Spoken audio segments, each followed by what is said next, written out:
Oxygène, on se retrouve du côté de la fête du parc naturel régional des Préalpes d'Azur et on va découvrir la ferme d'Ascros avec Dorothée. Bonjour Dorothée. Oui, bonjour, donc moi c'est Dorothée Valtier, la basse-cour des Granges à Ascros, donc c'est une ferme que j'ai commencé en tant qu'amateur et ensuite en tant qu'aide familiale avec mes beaux-parents, et puis j'ai continué, je me suis installée en tant que chef d'exploitation en 2008 à Ascros en polyculture élevage, donc on est très diversifié. En maraîchage, en arboriculture, en fruits rouges et en monogastrique, élevage monogastrique, volaille et porc de race ancienne. J'insiste sur les races anciennes. Ma passion, avec la patience avec un grand P sur chaque mot. Oui, d'ailleurs, il y a une des races de porc qui a une particularité, c'est l'une des plus anciennes. D'accord. Le Mangalitsa, le cochon, on peut l'appeler aussi le cochon préhistorique, le cochon laineux, le Mangalitsa.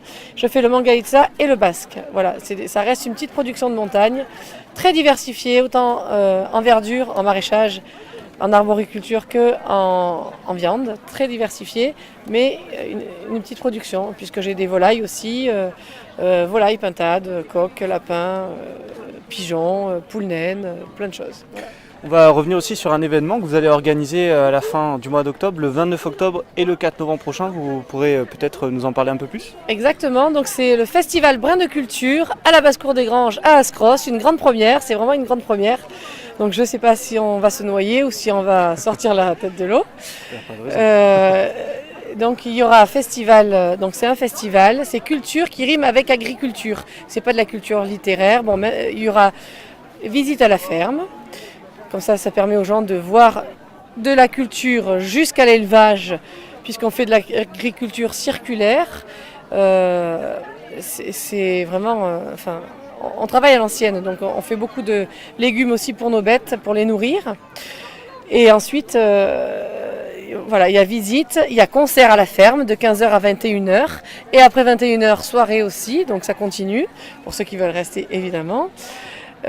Sur les 2 jours, le 29 octobre et le 4 novembre, sur 2 week-ends différents et 2 jours différents, pour que ça permette aux gens qui travaillent un jour sur 2 de pouvoir venir au moins une journée. Est-ce qu'il y a des réservations à prévoir, oui, notamment pour les repas ? Oui, donc à prévoir des réservations pour le midi et pour le soir. Ensuite, il y aura stand de boissons, il y a les crêpes, il y a le stand de la ferme, il y a les artisans du village, donc du tissage et de la poterie du village. Bon, c'est une première, donc je ne veux pas me lancer trop, voilà, c'est déjà pas mal. Il y a le stand du PNR aussi. Avec tous les documents et il y a plein de choses. Et ensuite, il y a une grande expo photo, puisqu'on a un photographe sur le village, Henri Dilmy, avec Nadine, qui font des très jolies photos.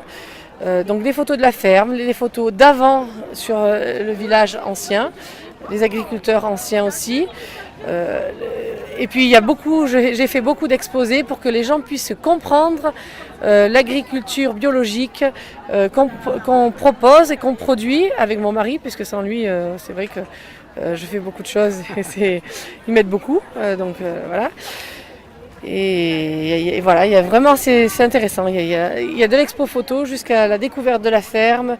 Il y a une expo fossile aussi, puisque moi je suis passionnée de fossiles. Enfin, je ne peux pas m'empêcher de ne pas prendre quand je trouve un fossile. Voilà, il y a plein de choses à découvrir. C'est beaucoup de choses intéressantes. C'est une belle journée remplie. Eh bien, on vous remercie. On se donne rendez-vous donc le 29 octobre et le 4 novembre prochain du côté d'Ascros à votre ferme. À la basse-cour des Granges, voilà, en direction de Toudon. C'est 3 km après le village, 3 km après le village, en descendant sur la droite. Puis il y aura plein de panneaux, ça, voilà.